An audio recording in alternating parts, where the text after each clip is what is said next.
Good morning, everyone. Welcome to the Friday, November 8th edition of the MMAOB Daily Podcast. I'm your host, as always, Adam Martin, and I'll be taking you guys through the latest of the world of mixed martial arts.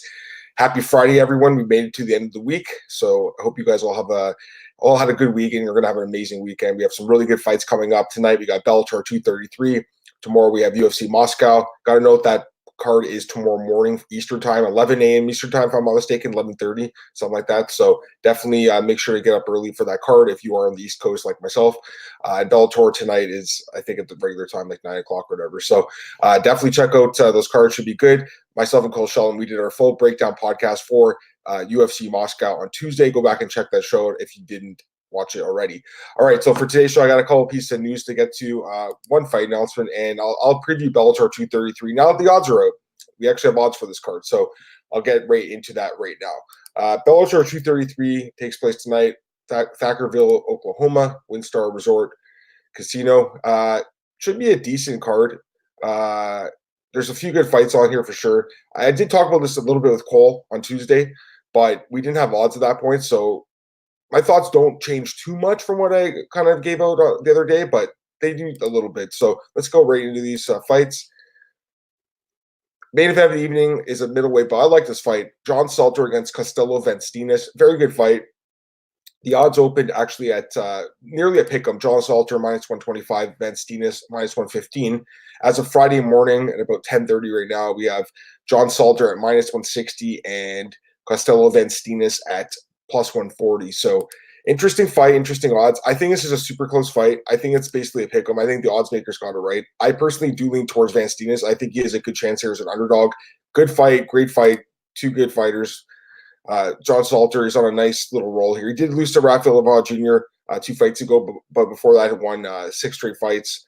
Actually 7 straight fights. He's won 8 of his last 9 fights overall. He's 6-1 in Bellator. He's looked really good in Bellator. This is a guy that was in the UFC at one point about 10 years ago. He was released after 3 fights. He lost to Gerald Harris and Dan Miller and beat Jason McDonald by injury. And he was released. Since then, he's looked pretty good in the regional scene, and then Bellator picked him up, obviously. He also fought in Strikeforce, so a very experienced guy. But with experience comes age, and he's 34 years old. So to me, he's a little bit older. And that's something that's a knock against him, although obviously he has looked really good lately. He's got a great ground game. This is a guy who's an exciting fighter. He has 20 fights in his career, and all 20 have ended inside the distance. 16 of them stoppage wins for him and 4 stoppage losses against him. So it's a guy who wins or loses by knockout or submission, and he is just an exciting guy to watch. Vanstinas, very young fighter, 27 years old, so he's improving. He's got a nice record here, 12-1. Kind of a balanced record, 4 wins by knockout, 5 by submission, 2 by decision, 1 by DQ, where the other guy kicked him illegally on the ground. He's looked really good in Bellator, 4-0, coming off 2 straight wins that I think are pretty good over Mike Shipman, who he knocked out, and also Chris Honeycutt, who he won a split decision over in Thackerville, Oklahoma, about a year ago now. To me, that was a really good win because Chris Honeycutt, I know he's not a great fighter. He never kind of like lived up to the potential I think a lot of us thought he had. I think a lot of us thought he would be a champion one day in Bellator. He never lived up to that. Still a really good fighter, though. Good grappling and decent striking. So to me, that was a really solid win. And the Mike Shipman win was awesome to watch him get that knockout there. So this guy is a very dangerous young fighter, and I think there's value on him at plus 140. Don't get me wrong, John Salter's a very good fighter, very dangerous guy, an underrated fighter, but I think Vanstinas is the future of this Bellator middleweight division. I like Vanstinas at plus 140, so definitely a dog to keep your eye on. All right, co-main event here. Interesting fight as well. Muhammad Lawal against Andrew Kappel in a catchweight bout. King Mo opened at minus 510. Kappel opened at plus 340. Right now we have King Mo minus 335. Kappel plus 275. So clearly there is some fading of King Mo going on here. And I really can't blame people who are fading him. I mean, he's getting up there in age. There's no doubt about it. He has not looked like the same King Mo in the last couple of years probably. Overall in his career, he is 21-9 and 1 no contests. He is 38 years old. He says this is going to be the last fight in his MMA career. We've seen guys, including King Mo himself, that have retired and come back. So I'm not 100% buying that, especially if he does get a win. But at the same time, he has been knocked out 3 times in his last 3 fights and 4 times in his last 5 fights. So this is a guy whose chin is completely fading at this point. Still a guy that's experienced, still a guy who's dangerous.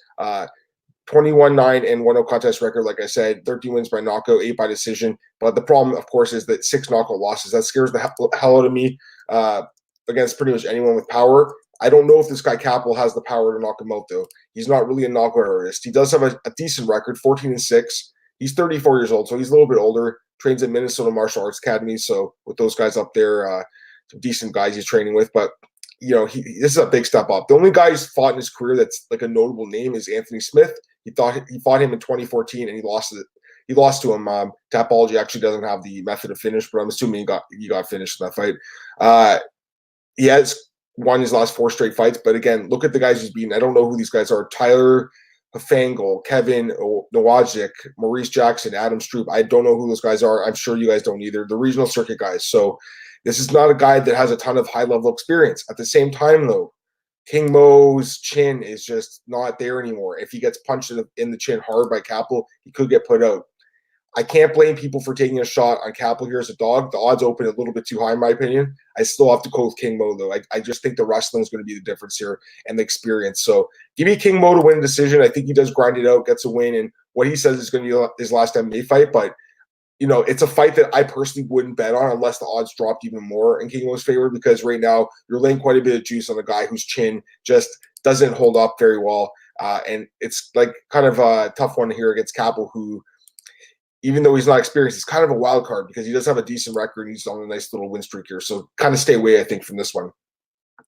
Next up, we have an intriguing women's featherweight bout between Leslie Smith and Arlene Blencow. Odds opened at Leslie Smith -170, Blencow +140. Right now we have Smith at -135, Blencow +115. So the odds have tightened up a little bit. Leslie Smith's still the favorite here, which I do agree with. Leslie Smith, they're both experienced. They both have 19 fights, but Leslie Smith's level of experience is just through the roof. I mean, she's fought everyone. She is 37, so she's a little bit up there in age now, but look at who she's fought in her career. Chris Cyborg, Sarah Kaufman, Barb Honchak, Irene Aldana, Rin Nakai, Jessica Ai, Jennifer Maia, Raquel Pennington. She has some good wins, too. Raquel Pennington's a good win. Jennifer Maia is a good win. Irene Aldana is a good win. She's actually on a 3-fight win streak right now. With wins over Sinead Kavanagh, who she beat in her Bellator debut, and Amanda Lemos in the UFC. So this is a good fighter here in Leslie Smith, a very dangerous fighter. Her strike, your volume attack, very Diaz Bros reminiscent. She's very tough. Trains at a good camp. She's a Gracie Jiu-Jitsu. She's a solid fighter, and honestly, she should be in the UFC. She just was a little bit too outspoken for Dana White and them, so that's why she was released. It wasn't because of her performance. She's a very good fighter. Takes on Blencow here, who she does have the same amount of fights, and she's basically the same age. She's 36, but if you look at who she's fought, she has fought some decent competition. Don't get me wrong. She's fought in, Julia Budd, Marlies Kunin, Jessica Rose Clark. So a decent level competition, but to me, not the same as Smith. I think Smith has fought better fighters. Blencow has looked good. She's won 5 of her last 6. I don't like this matchup for her, though. I do think Smith wins this fight. Give me Leslie Smith to win the decision here. And honestly, if the line's basically the pick him now, so I think there might be some value on her. Can't be too confident in her because Blencow is a pretty underrated fighter, but I do like Smith to win this fight. And the other fight with odds is a heavyweight mismatch of epic proportions, I believe, against Tyrell Fortune against Azuna and Yanu, former UFC fighter. The opening odds had Tyrell Fortune opened at -425. Yanwu opened +320. Right now we have a -700 number against on Fortune and Yanwu +500. So the odds open too low for sure. That's why they're steamed up now to -700. Tyrell Fortune is going to win this fight. This guy is a beast. 7-0, 29 years old. 5 wins by stoppage. His ground and pound is very heavy. He's got a good ground game. He's looked phenomenal in Bellator. This is a guy that they've been hyping up as a top prospect for a while now. I do believe that this guy could be fighting for the heavyweight belt at some point. I think he's that good. His wrestling is incredible. So I really like Tyrell Fortune. And Yanwu, he's a decent fighter. I feel kind of bad for this guy. I've talked about this a little bit on the podcast. He's 38, so he's a bit older, but he had one fight in the UFC. He made it all the way there, and then at one fight, it was a bad decision loss against Justin Ledet, just a boring fight. Gets cut, gets a win. But this is a guy I think that didn't really get enough of a chance in the UFC. He had that knockout win over Greg Rebello on the Contender Series. That's a good win. He also has a couple other wins here, like I should say opponents anyways. Like that's probably his best win in his career, but he has fought some decent competition like Dan Spawn, who's a decent guy, I guess, in the regional scene at this point. The Dead, obviously. So to me, Chris Birchler is another guy in the Contender Series. So he has a decent level of competition, but I just think the wrestling is going to be the difference here, guys.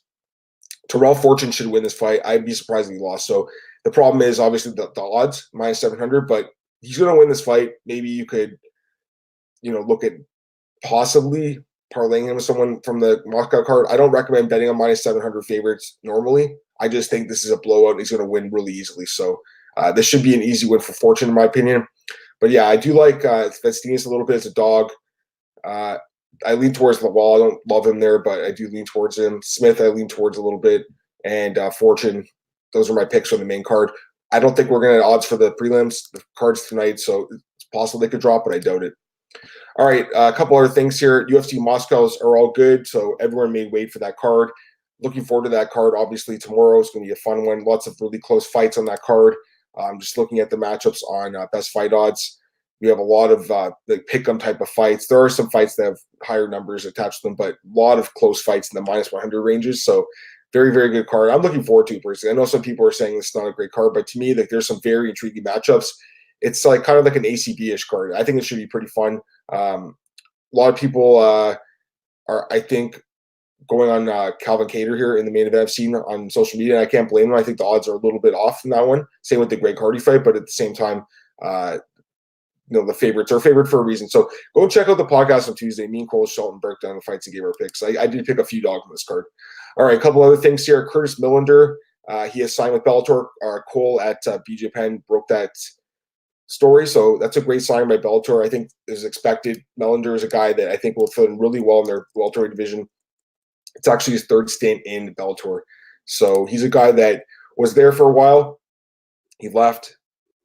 He came back, had one fight, went to LFA, went to the UFC. Now he's back. So good signing. And I actually read the article. You guys can check it out too. He made some good points. He's basically like, yeah, I did have 5 fights, but I took 3 of them on short notice, including the last 2 fights, which he lost. And he only fought guys that were basically ranked that he lost to, Muhammad and Dos Santos. I think they were both in the top 15 at the time. And his wins were pretty solid too. Griffin, Alves, Bahadur. So to me, this was just a very weird cut. It's a guy that shouldn't have been cut. And he also mentions James Vick in his article, in the interview. Check that out in the article. He just said basically, why is the UFC keeping James Vick around? He's lost 4 straight fights and gets knocked out every fight, and I have to get cut. So he made a good point there. Weird cut. This guy should have been on the UFC roster still, at least one more fight, but they let him go, and I think Bellator made a really nice signing here. Speaking of Bellator, the welterweight champion, Douglas Lima, he spoke yesterday in an interview, and he says he actually wants a super fight against Kamaru Usman. He believes that that's the only way he can prove to MMA fans he's the best welterweight in the world, and he's right.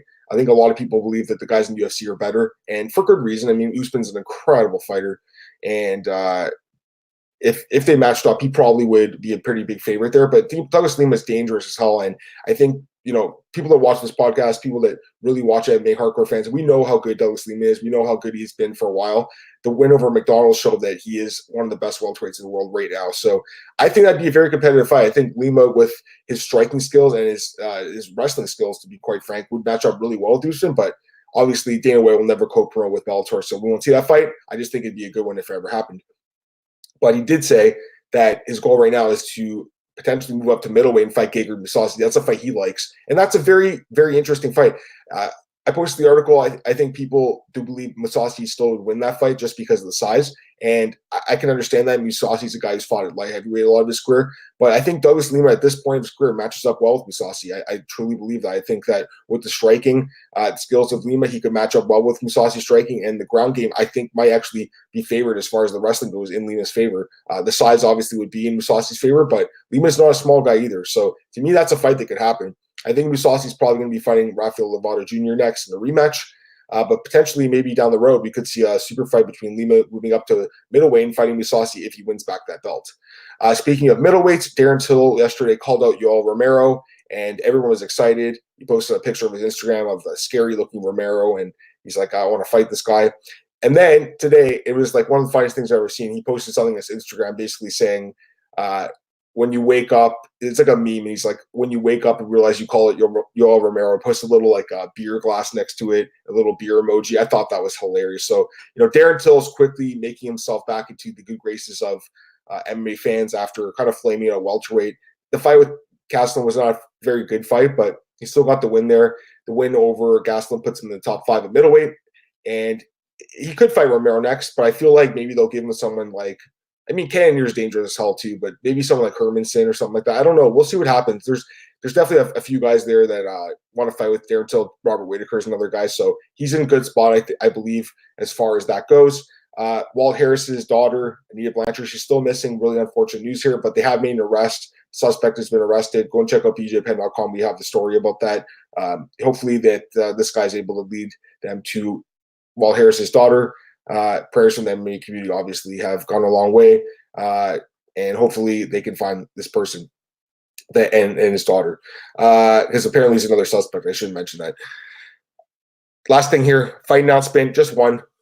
Trevor Smith will be taking on Makhmud Muradov at UFC Washington, D.C. Lonzo Menafield pulled out the fight with Trevor Smith. Let's be honest here, that was a terrible fight for Trevor Smith anyways. So Trevor Smith will now be facing Makhmud Muradov. And again, I don't like this fight for Trevor Smith. Unfortunately, this guy is just getting matched up with some killers here. Trevor Smith, 38 years old, 15-9 records, lost 3 of his last 4. It's amazing how long this guy survived in the UFC. I can't believe it personally. I don't believe he's a UFC caliber fighter personally. I never did. And like I said, taking on Makhmud Muradov, who is a very dangerous guy and super young, 29 years old, 23-6 record. He is on a really nice win streak right now. 11 fights in a row. And as the UFC debut, he beat Alessio Di Chirico by decision. And he has a couple other former UFC fighters in his list of wins. So this guy is super dangerous, and I believe he wins this fight. This is a bad matchup for Trevor Smith, man. This guy just gets matched up with the worst possible opponents. Muradov probably knocks him out. Let me double check, see if I missed anything that I want to talk about. I believe I got everything I wanted to, though. There's a Conor McGregor thing going on out there. He took like a DNA test to prove he's not the father of a child out there in Ireland. Not too into that gossip type of stuff. I mean, listen, like Conor's did some bad stuff, but that's kind of like a personal thing, and I feel like maybe that's something that fans don't need to get onto as much. It's not a good thing, obviously, if it was true, but looks like he's cleared from that, so that's good. And then KSI and Logan Paul are fighting, and this weekend, and Dylan Dennis has been barred from that event. It's crazy how Dylan Dennis gets so much play from the media when this guy has 2 MMA fights. I don't know, man. I'm not totally seeing what everyone else does in Dylan Dennis. I'm not saying he's not a good grappler. He is, but to me, is a guy that gets a little bit too much love from the MMA media for a guy that really has no fights in MMA, just 2 fights against really low-level competition. So that's all I want to mention for today, guys. I appreciate you tuning in as always. Check us out on Twitter. Check me on Twitter at @MMADamMartin. This podcast is available at MMAOddsbreaker.com, YouTube, SoundCloud, Spotify, and iTunes. Please go and subscribe on the iTunes channel. I post the audio every day, so if you missed the live stream here on YouTube, you can go back and watch or listen to the audio. Also check me out at bjpen.com and MMARings.net. Guys, have a great day, and I'll be back Monday to recap UFC Moscow and Bellator 233. Have a great weekend, everyone. Bye.